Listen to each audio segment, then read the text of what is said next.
देखिए, कला और कलाकार दोनों का भरमार है। लोगों को पता नहीं है कि किसके अंदर क्या कला छुपा है, और किसी कलाकार को नहीं पता है कि उसका जो कला है वो कितना उभर सकता है। ये दोनों बात किसी को पता नहीं है। यही अभी हमारी मौजूदगी जो है जमशेदपुर के मानगो में, हमारी बात हुई है विशेंद्र नारायण जी से। विशेंद्र नारायण जी एक पेंटर हैं, एज अ पेंटर ये काम करते हैं, ये पेंटिंग करते हैं। तो अभी क्या है कि छठ का माहौल है, छठ आस्था का पर्व है, और दूसरी तरफ पूरे झारखंड में लोकतंत्र का महापर्व है।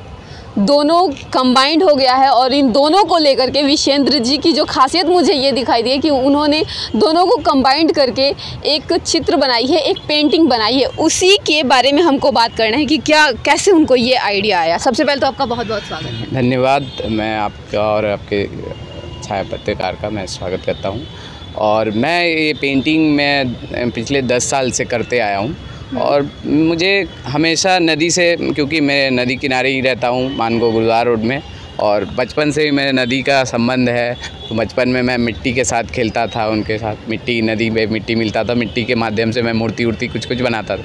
फिर उसके बाद मेरे धीरे धीरे मेरे फैमिली वाले लोग ने मुझे फिर उच्च शिक्षा दिलाई, और फिर मैं पटना आर्ट कॉलेज से पास आउट हूँ। और मैंने फिर उसके बाद पटना से पास आउट? हाँ, मैं पटना से पास आउट हूँ, पटना आर्ट कॉलेज से।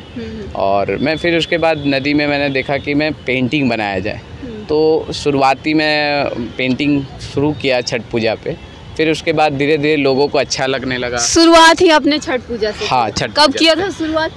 ऐसे एज अ होगा 10 साल हो गया है। 10 साल पहले? हाँ, 10 साल पहले। तो उसी बीच में कुछ घटनाएं होती है जिस पे लोगों को एक संदेश देना पड़ता है। कलाकार का एक तरह से समझिए कि क्या कहते हैं कि हम लोग एक दिशा देते हैं, समाज को एक दिशा देते हैं, जिस समाज का मार्गदर्शन। तो समाज को मार्गदर्शन देते हैं, तो हम लोग उस अपने पेंटिंग के माध्यम से, क्योंकि हम लोग बोल तो नहीं सकते, क्योंकि अपने एक छाया चित्र और पेंटिंग के माध्यम से हम उसे समझा सकते हैं कि हमने आपके द्वारा इस तरह से हम प्रयोग किए हैं कि आप इस तरह से लोगों को जाना चाहिए, करना चाहिए। तो इसी बीच में मैंने फिर चंद्रयान 2 आया था, उस पर मैंने बनाया था पेंटिंग, चंद्रयान 2। तो वो हमारा चंद्रयान 2 नहीं जा पाया वहाँ चंद्रमा पे। चंद्रयान 2 पे भी बनाए थे। कैसा पेंटिंग था? वो चंद्रमा पे ही बनाए थे, यहाँ चंद्रयान 2। वो यहाँ के न्यूज़पेपर वगैरह में भी आए थे जमशेदपुर में। और लगातार फिर उसके बाद मैंने कोरोना पे बनाया था, और जो भारत बंद जनता। आपने जो अभी बात कही, कोरोना में क्या खास बनाया? मैं कोरोना पे बनाया था एक जनता कर्फ्यू। पहले जब लगा था जनता कर्फ्यू, तो फिर मोदी के द्वारा, हमारे प्रधानमंत्री मोदी के द्वारा 1 दिन का जनता कर्फ्यू लगा था। तो उसमें मैंने भारत में दिखाया था कि भारत है, और भारत को चारों तरफ से ताला बंद कर दिया है, और जनता कर्फ्यू पे पूरा दुनिया कोरोना से ग्रसित हो रहे हैं। फिर उसके बाद धीरे धीरे कोरोना में कुछ सुधार हुआ, तो वो हुआ, तो लोगों में एक आस्था का पर्व भी मनने लगा, जो कोरोना माता के नाम से चलने लगा। तो कोरोना माता? हाँ, कोरोना माता।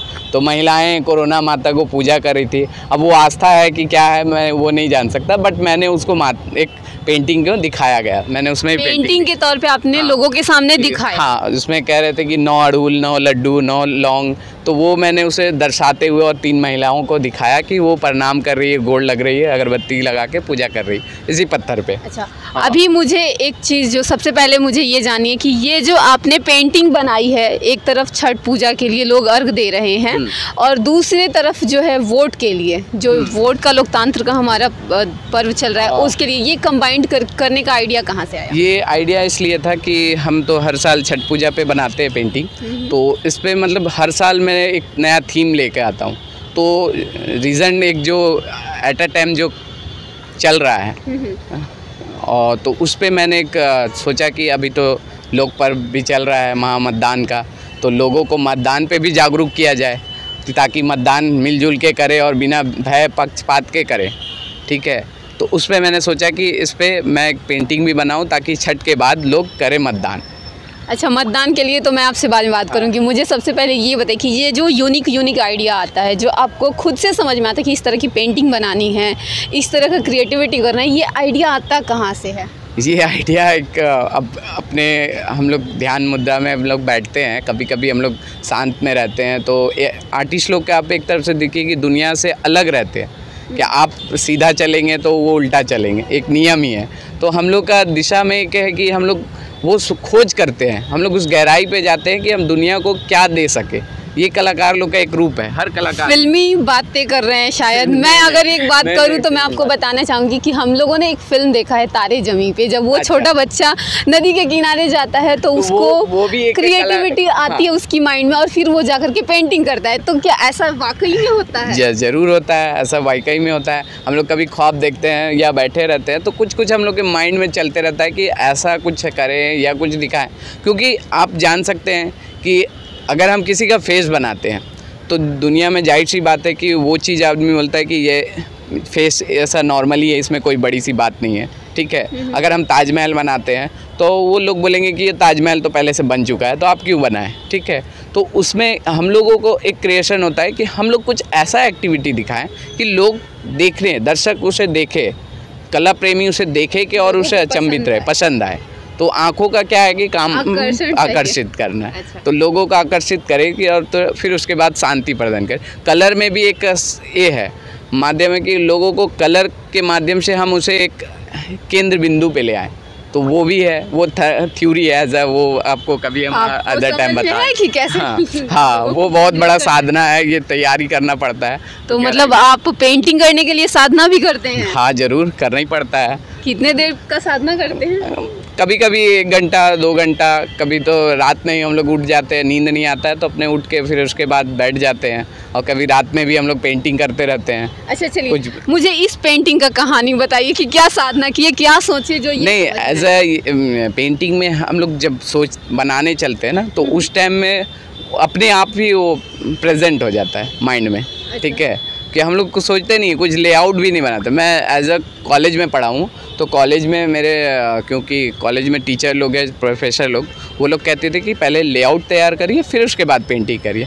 तो मेरे माइंड में वो नहीं चलता था, मेरे माइंड में कैनवस रखा हुआ वाइट है, उसमें दिमाग में चलता था कि कैनवस में अब क्या क्या मुझे दिख रहा है, ठीक है, मुझे विजुअल दिख रहा है, तो मैं उस पर ही काम करता था। एज अ मेरे सीनियर्स हो या मेरे क्लासमेट लोग, वो लोग विजुअल तैयार कर, मैं विजुअल नहीं करता था।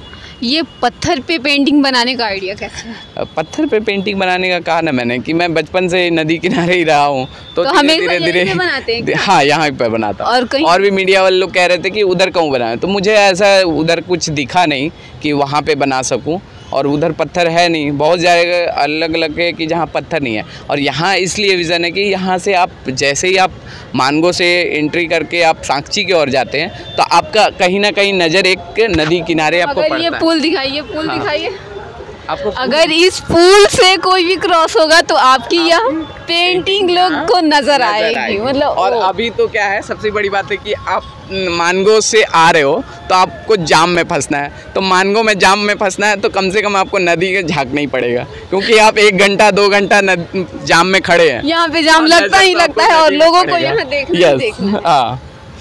फैमिली वाले कितना सपोर्ट करते हैं? फैमिली वाला फुल सपोर्ट रहता है मेरा। फैमिली का फुल सपोर्ट? हाँ, फुल। कोई बोलते नहीं कि तुम काम नहीं करते हो, जॉब नहीं करते हो? ऐसा नहीं है, पेंटिंग में हम पेंटिंग के भी माध्यम से कमाई होता है, क्योंकि हम लोग पढ़े हैं लिखे हैं, तो मैं एक तरह से फ्रीलांस आर्टिस्ट हूँ, तो एज अ मार्केट का वर्क आता है। तो ये तो मेरे एक माध्यम से लोगों को अपना जागरूक करना है, और अपना वर्क आता है जो बिहार में ज़्यादातर मेरा काम बिहार सरकार के अंदर में होता है, बिहार के द्वारा ज़्यादा पटना में। आप पटना भी जाओगे तो पटना जंक्शन के पास में हमारा बना हुआ पेंटिंग आपको दिखेगा, बड़े बड़े जो। पटना में कहाँ पे पेंटिंग? पटना जंक्शन में ही बनाए हैं। हाँ। अच्छा। पटना जंक्शन अगर आप जाते हो तो आपको बड़ा सा दिखेगा, वहाँ पे सम्राट अशोक है, फिर छठ पूजा है, फिर सारे बिहार के जो हिस्ट्रिकल है उसमें आपको वो सारे आप बनाए हैं? पटना जंक्शन पे जो बना वो बनाया है सारे। बहुत बड़ी बात है, आपने बताई मुझे। अच्छा ठीक है, पटना जंक्शन और पाटलिपुत्रा दोनों में, दोनों जगह की क्रिएटिविटी आपको। मैंने बिहार बहुत बहुत थैंक यू आपको, क्योंकि हम लोग जो पटना जंक्शन और राजेंद्र नगर का जो जंक्शन है वहाँ जाते हैं तो वहाँ पे आपकी क्रिएटिविटी देखते हैं।